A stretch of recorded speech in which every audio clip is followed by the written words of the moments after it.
guys, selamat datang di YouTube channel aku.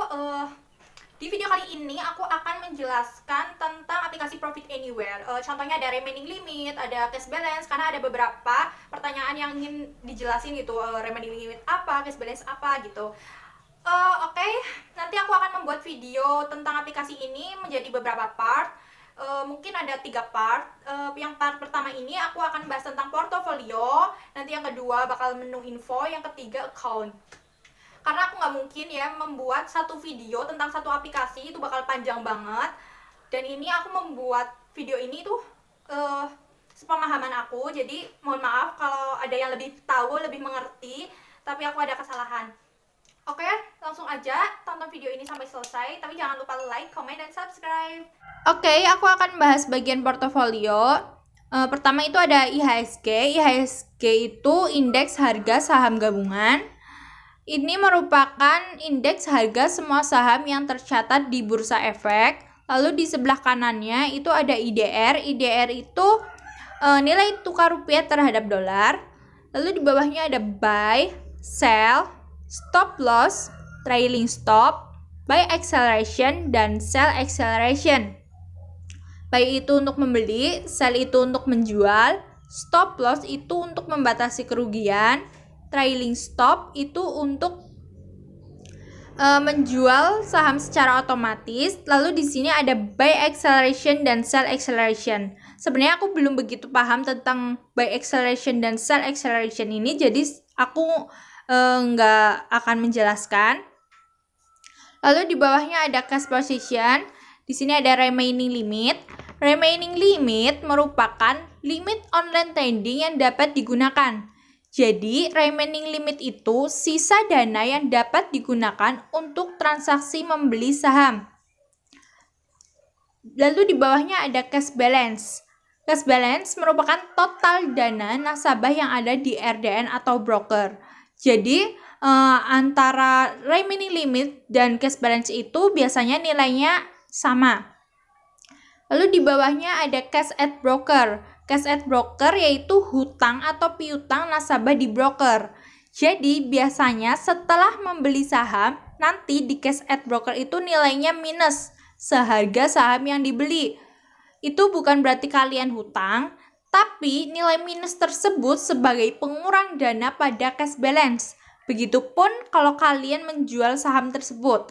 Nanti di cash at balance itu nilainya akan plus. Artinya pada cash balance nantinya akan bertambah karena kalian telah menjual saham tersebut. Lalu di bawahnya ada total equity. Total equity adalah total seluruh modal yang kalian miliki. Jadi total equity itu berbeda dengan cash balance. Total equity adalah dana yang telah kita transaksikan untuk membeli saham, lalu dikurangi atau ditambah kerugian atau keuntungan, ditambah dengan total dana yang ada di cash balance. Di bawahnya ada shares valuation. Shares valuation adalah valuasi saham. Di bawahnya ada total shares market value. Itu adalah harga pasar. Ini adalah total harga pasar dari saham-saham yang kalian miliki. Jadi misalkan kalian punya beberapa lot saham dari beberapa perusahaan dan total nilai harga pada saat itu ada di total shares market value. Lalu total share value. Total share value itu nilai saham yang ditransaksikan. Jadi ini adalah total dari dana yang kalian miliki yang telah digunakan untuk membeli saham. Lalu ada total unrealized. Ini selisih nilai saham yang ditransaksikan dengan harga pasar. Sehingga dapat diartikan total unrealized itu selisih dari shares value dengan shares market value. Gain or loss. Ini merupakan presentase nilai saham yang ditransaksikan dengan harga pasar. Jadi intinya, gain or loss ini adalah presentase keuntungan atau kerugian dari saham yang ditransaksikan. Oke, di bawahnya itu ada order status. Menu ini digunakan untuk melihat status order yang sudah dilakukan atau mengubah status order.